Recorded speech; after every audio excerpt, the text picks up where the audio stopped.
Hello everyone, welcome back to my YouTube channel. आज की video में बात करेंगे auxiliaries and modals. Now what are auxiliaries? Heading आप देख रहे हैं। ऑक्सिलरीज आपके होते हैं हेल्पिंग वर्ब्स, है ना। हेल्पिंग वर्ब्स क्या होते हैं? जो आपके मेन वर्ब को हेल्प करते हैं, बताते हैं कि सब्जेक्ट सेंटेंस में वो सिंगुलर है, प्लूरल है ना, किस विषय में बात हो रही है। इज, एम, आर, वाज, वर आपके हो गए ऑक्सिलरीज वर्ब्स। ठीक है, मॉडल्स भी समझाऊंगी। पहले आइए ऑक्सिलरीज देखते हैं।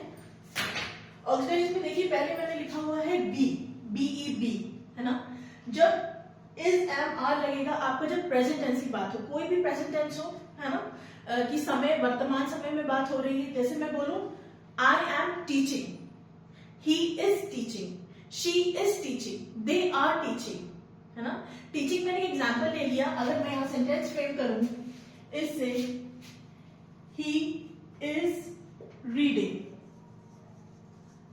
I am reading, she is reading,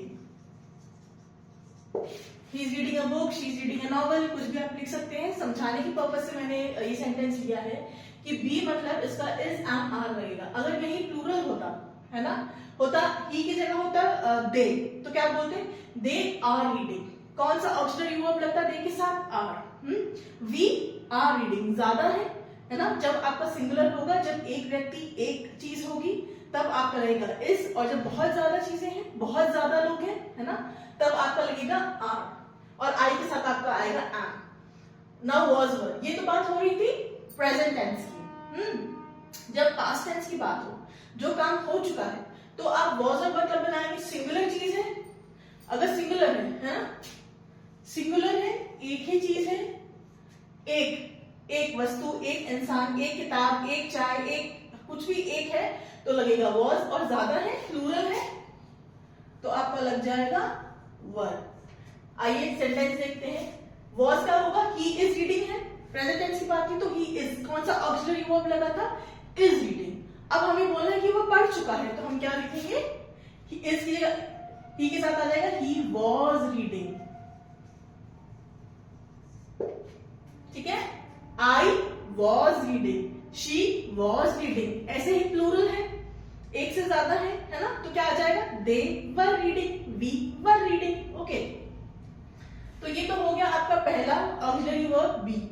ठीक है, आपका सेकेंड ऑक्सिलरी वर्ब है हैज, एच एस हैज। इसमें भी देखिए वही प्रेजेंट पास्ट का रहेगा। प्रेजेंट टेंस की बात होगी तो हैज और हैव लगेगा।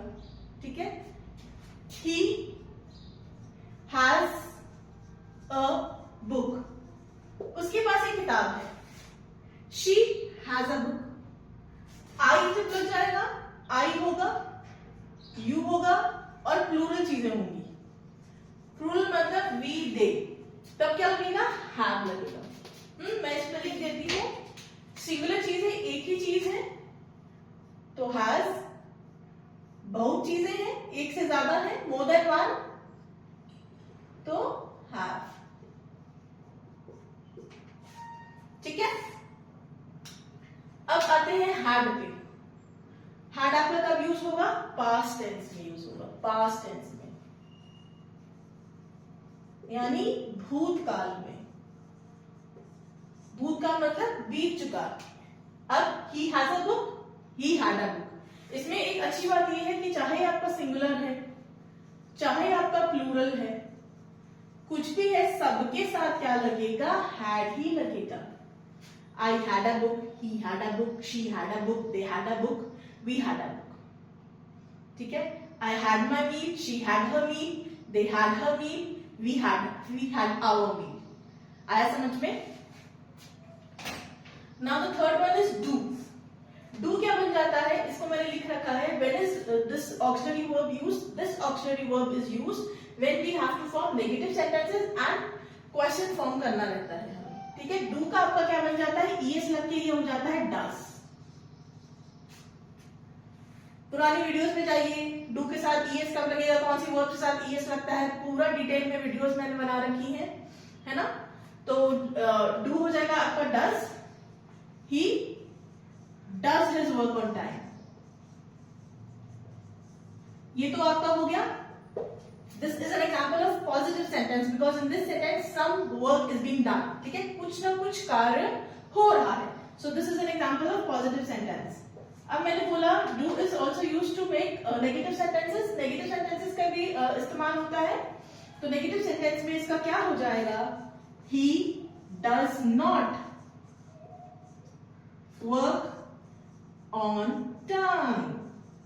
वे अपना काम समय पे नहीं करता है. ये क्या लिखा है मैंने? What is this? This is does not. You can also write does not like this. इसी तरह लिखा जाता है. ठीक है, does not को ऐसे ही लिखते हैं. Okay? Now coming to question. Videos अगर आप देख रहे हैं तो आपको ध्यान होगा मैं हमेशा बोलती आई हूँ कोई भी टेंस हो, simple present tense, present continuous tense, past continuous tense, जो आपका ऑक्सिलरी वर्ब होगा, है ना, जो भी आपका हेल्पिंग वर्ब होगा उसी से आप क्वेश्चन फ्रेम करेंगे. जैसे इधर समझिए, इस सेंटेंस को मैंने अगर क्वेश्चन में पुट अप करना है या इंटेरोगेटिव सेंटेंस मैंने बनाना है तो मैं क्या बोलूंगी? He does not work on time, है ना, या he does his work on time. तो यहाँ हेल्पिंग वर्ब क्या है? ऑक्सिलरी वर्ब डज है ना. तो क्वेश्चन क्या बनेगा हमारा? Does he work on time. ठीक है, तो this was all about your auxiliary verbs. Okay, now coming to models.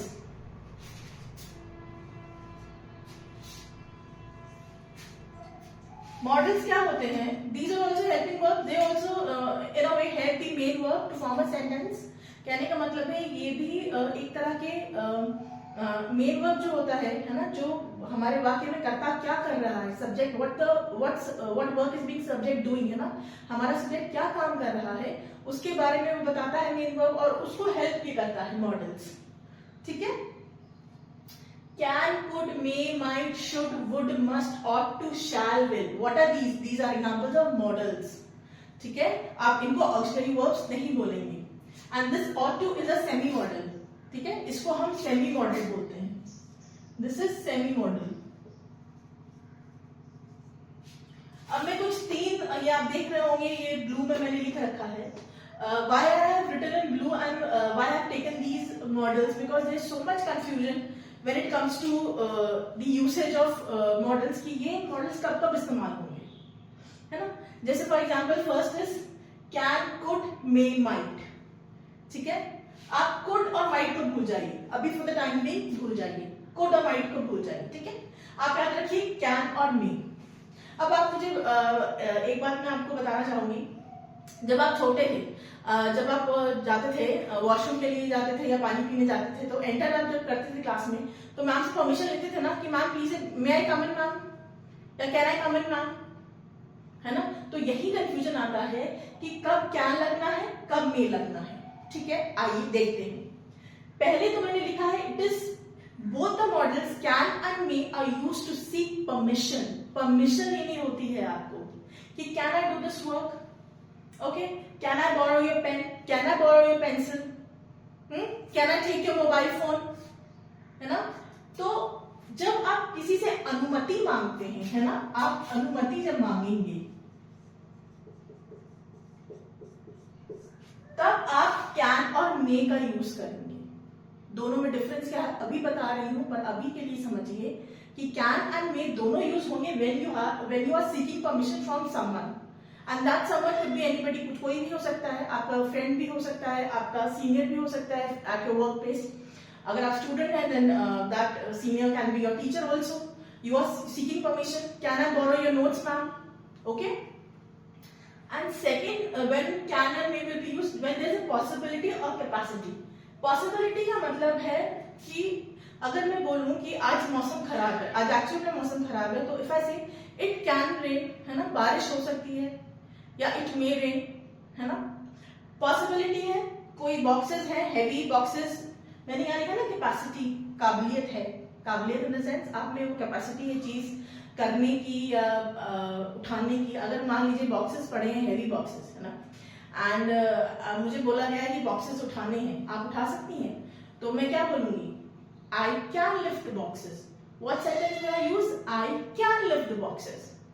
I can do this work. I can drive the car, ठीक है, मुझे पता है, या ही कैन, आई नहीं, he can do this work, he can drive the car. Okay, so can में समझ में आया। Now what is the difference between can and मे, दोनों में डिफरेंस क्या है? मे जो है आपका MAY में, ये जब ज्यादा फॉर्मल सिचुएशंस हो, है ना, मे आपका ज्यादा फॉर्मल सिचुएशंस में यूज होगा।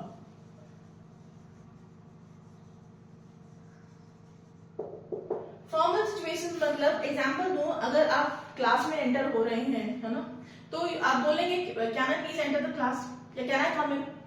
But if you have gone for an interview, आप किसी इंटरव्यू के लिए गए हैं, है ना, तो आप क्या बोलेंगे? Can I come in? No, can I come in नहीं बोला जाएगा। क्या बोलेंगे आप? Please may I come in. तब आपका मे यूज होगा, ठीक है। जब भी कोई फॉर्मल चीज है या फॉर्मल सिचुएशन है, तब आप मे का यूज करेंगे। अदरवाइज कैन एंड मे दोनों ही एक ही साथ, एक ही जैसे इनका यूसेज आप इस्तेमाल कर सकते हैं, इनका यूज कर सकते हैं। ओके, नाउ कैन और मे तो हो गया। अब कैन और मे प्रेजेंट टेंस जब होगा ना आपका, प्रेजेंट टेंस,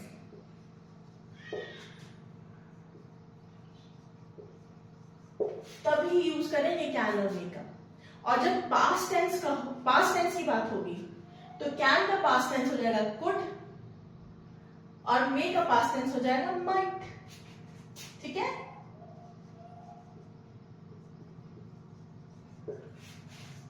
ये आपने कहीं नहीं मिलेगा आपको, ये मैं ही समझा रही हूं, यहीं पे इसी वीडियो में आपको देखने को मिलेगा। जैसे मैंने भी आपको एग्जांपल दिया, I can lift the boxes. अगर प्रेजेंट टेंस की बात है तो मैं बोलूंगी I can lift the boxes. अगर पास्ट टेंस की बात कर रही होती कि मैं बॉक्सेस उठा सकती थी, तो क्या बोलूंगी? I could lift the boxes, I could do this work, ठीक है। ऐसे ही मे है, मे का पास्ट टेंस आ जाएगा might, you know, might, MIGHT, might. जब पास्ट टेंस में बात होगी तब माइट यूज हो जाएगा। Okay, next is, I hope आज के बाद कैन में, कुड और माइट में फर्क क्या है, कब इसका यूज करना है, समझ में आ गया होगा आपको। Next is shell, should, will, would. इस पे मैंने डिटेल वीडियो भी बनाई है, बट आई थॉट कि अभी आई एम टीचिंग मॉडल्स, तो इसको भी लेना जरूरी है ना। तो शैल, शुड, विल, वुड, देखिए एक बात ये समझिए कि शैल जो है विथ टाइम, है ना, समय के साथ साथ मॉडर्न इंग्लिश में शैल का यूसेज इज ऑलमोस्ट नहीं हो रहा है, ऑलमोस्ट डिक्लाइन हो चुका है, क्योंकि but still it is part of grammar, तो हमें समझना है। शैल आपका यूज होता है फर्स्ट पर्सन के साथ। अब फर्स्ट पर्सन क्या होता है, दोबारा बोलूंगी, वीडियोस देखिए, समझिए। अभी के लिए बता देती हूँ, आई और वी और ये फर्स्ट पर्सन, ठीक है। ओके, विल कब आपका यूज होगा? When you are promising something, when you are willingly doing something, and when you are offering somebody something. मैं कहने का मतलब है, जब आप किसी से वादा करें कि हाँ मैं ये काम करूंगा, है ना, जैसे आप बोले कि yes I will give you my notes. कोई फ्रेंड है आपका, उसके मार्क्स कम आ रहे हैं, and you think you might help that person, और you might help your friend by providing him your notes. जो आपने पढ़ा है उसको थोड़ा प्रोवाइड करके, इफ यू थिंक वो पास हो सकता है, उसके अच्छे मार्क्स आ सकते हैं, तो यू आर प्रॉमिसिंग समथिंग, है ना, आई विल हेल्प यू। या अगर मैं बोलूं I will donate my clothes, है ना, मैं अपने कपड़े दान दे दूंगी, या I will donate this amount of money to this so and so particular shelter home, ठीक है। तो ये मैंने क्या किया? प्रॉमिस किया। क्या किया? सेंटेंस लिख देती हूँ, I will help you financially, पैसे देके भी आप मदद कर सकते हैं किसी की। ये this is just an example friends, this is just an example. Okay, willingly मतलब willingly you are willingly, see there is a slight difference between promise and willingly, है ना। ये भी आप अपनी मर्जी से ही कर रहे हैं, but here you kind of obliged, मतलब आपने प्रॉमिस किया है तो promises are not meant to be broken, है ना, तो आपको निभाना ही है। बट हियर विलिंगली इज आप, it is your choice, if you want you can do it, if you don't you can't do it. For example, if I say, अगर आपको कोई पार्टी का इनविटेशन मिला है ना, तो आप willingly, आप चाह रहे हैं, तो you can say okay I will come on time, I will be there on time, या I will okay don't worry, I will take you to so and so place, मैं आपको उस जगह लेके जाऊंगा, या पार्टी में चलेंगे, जो भी है ना। तो विलिंगली जो है आपका, जब आपकी खुद की इच्छा होगी तब आप विल का यूज करेंगे। अब ऑफरिंग है, ऑफरिंग आप अगर किसी को पूछ रहे हैं कि will you have cup of T या विल यू हैव कॉफी, या will you come with me, आप मेरे साथ चलोगे, घर चलोगे, है ना, या आप जा रहे हैं तो अपने फ्रेंड को आप लिफ्ट के लिए अगर ऑफर कर रहे हैं, है ना, तो क्या यूज करेंगे आप, will you please come with me, can I drop you home, ठीक है। सो ये हो गया ऑफरिंग।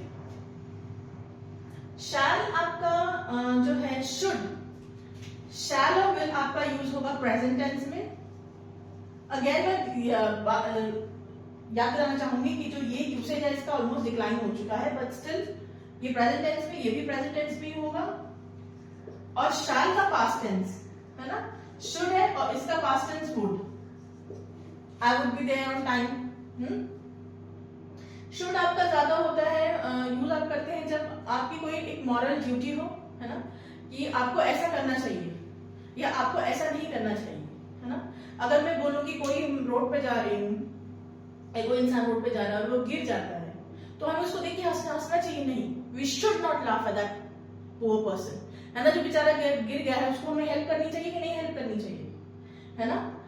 किसी के सर पे बाल कम है, तो उसको देख के हंसना चाहिए, नहीं, है ना। तो ऐसी कोई चीज जब कोई ये आउट ऑफ ह्यूमैनिटी आती है ना, कि हमें ये we should do this, we should do that, we should respect our elders, okay. So this was about shall, should and will, would. Now this is must and ought to. Ought to का usage भी होता है, पर grammar में, grammar books में ही ज्यादा देखने मिलता है। जब हम लोग आपस में नॉर्मल कन्वर्सेशन करते हैं तो ऑट टू कम ही यूज होता है, ओके, बट ऐसा नहीं कि नहीं यूज होता है, okay. So coming to must, मैंने देखिए लिख रखा है मस्ट इज नेसेसिटी, जरूरत। अगर आपको वेट लूज करना है तो आपको सुबह उठना पड़ेगा। If you want to lose weight you must wake up early in the morning. आपको एक्सरसाइज करनी पड़ेगी, यू मस्ट एक्सरसाइज। आपको क्लास में फर्स्ट आना है, if you want to excel, या आपको एसएससी का पेपर या कोई भी पेपर क्रैक करना है, क्लियर करना है with good marks, then you must study hard, you must work hard. So वहां नेसेसिटी भी है, ऑब्लिगेशन भी है, आपकी जरूरत भी है ना, ये आप भाई करेंगे, पढ़ाई लिखाई करेंगे तभी तो कुछ लाइफ में बनेंगे। So you must do, you must work hard,